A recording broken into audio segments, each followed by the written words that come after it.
न घर जाते हैं न घर वालों से मिलते हैं, तो फिर आखिर वो कौन है जिनसे मिले बिना नहीं रह सकते सीएम योगी आदित्यनाथ। हर त्योहार पर कितने ही व्यस्त क्यों ना हो योगी, लेकिन उनसे मिले बिना रहना योगी आदित्यनाथ के लिए मुमकिन नहीं। जब सांसद थे तब भी और अब सीएम हैं तब भी योगी आदित्यनाथ उनके लिए वक्त निकालना नहीं भूलते हैं। इस बार दिवाली पर जब आप और हम त्योहार मनाने में व्यस्त होंगे तो सीएम योगी आदित्यनाथ कर रहे होंगे उनसे मुलाकात। एक सवाल आपके मन में चल रहा होगा कि सीएम योगी आदित्यनाथ कभी अपने परिवार से मिलने नहीं जाते, ना ही मंच से कभी उन्होंने अपने परिवार में किसी भी शख्स का नाम लिया, ना ही सीएम योगी आदित्यनाथ का कोई गृहस्थी है। फिर ऐसा कौन है जिनसे मिले बिना रहना सीएम योगी आदित्यनाथ के लिए मुश्किल हो जाता है। जब जब त्योहार आता है, चाहे वो दिवाली हो या फिर होली, हर त्योहार पर सीएम योगी आदित्यनाथ उनसे जरूर मिलने जाते हैं। और इस बार भी सीएम योगी आदित्यनाथ का पूरा प्लान तैयार हो चुका है कि वो इस बार की दिवाली पर अपने खास मेहमानों से मिलने जरूर जाएंगे। सीएम योगी आदित्यनाथ खुद अपने आप में खास हैं, तो आखिर कौन है सीएम योगी आदित्यनाथ के लिए बेहद खास। दरअसल सबसे पहले आपको उस मुलाकात के बारे में बताते हैं जो सीएम योगी आदित्यनाथ के लिए बेहद खास हो गई है। उस वक्त योगी आदित्यनाथ उत्तर प्रदेश के मुख्यमंत्री नहीं हुआ करते थे, बल्कि सांसद थे। गोरखपुर में सीएम योगी आदित्यनाथ कई विकास कार्यों को कराया करते थे। तो वहीं उस वक्त भी गोरखनाथ मंदिर में जनता दरबार लगता था, जिसमें लोगों की समस्याएं सीएम योगी सुना करते थे। ऐसे में गुंडे माफियाओं के खिलाफ भी लगातार एक सांसद के तौर पर योगी आदित्यनाथ कार्रवाई करने से चूकते नहीं थे। इसी दौरान योगी आदित्यनाथ को एक ऐसी बस्ती के बारे में पता चला था जो देश की आजादी के बाद भी पूरी तरह से विकसित नहीं हो पाई थी।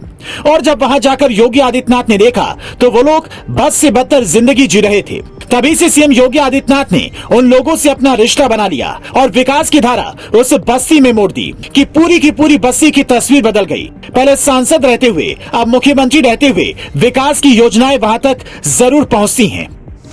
आखिर कौन है वो जिनके बिना त्योहार मनाना योगी आदित्यनाथ के लिए मुमकिन नहीं।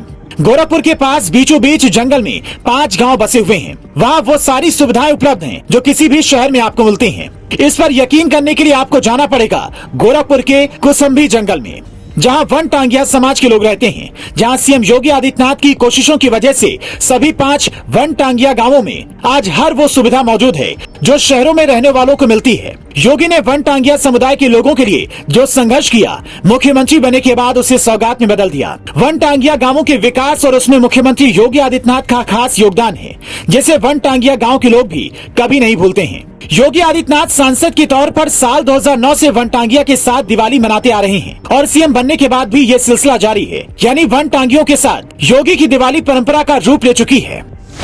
आखिर कौन है वन टांगिया समाज के लोग जो सीएम योगी आदित्यनाथ के लिए बेहद खास बन गए हैं। दरअसल अंग्रेजी शासन काल में जब रेल पटरियां बिछाई जा रही थी, तब बड़े पैमाने पर जंगलों से साखू के पेड़ों की कटान हुई।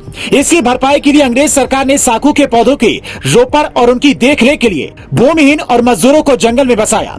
साखू के जंगल बसाने के लिए तत्कालीन वर्मा देश की टांगिया विधि का इस्तेमाल किया गया। इसीलिए वन में रहकर ये काम करने वाले वन टांगिया कहलाए। कुसुम्भी जंगल के 5 इलाकों जंगल 3 कोनिया नंबर 3, रजही काले टोला, रजही नर्सरी, आम बाग नर्सरी व चिल बिलवा में इनकी 5 बस्तियां साल 1918 में बसी।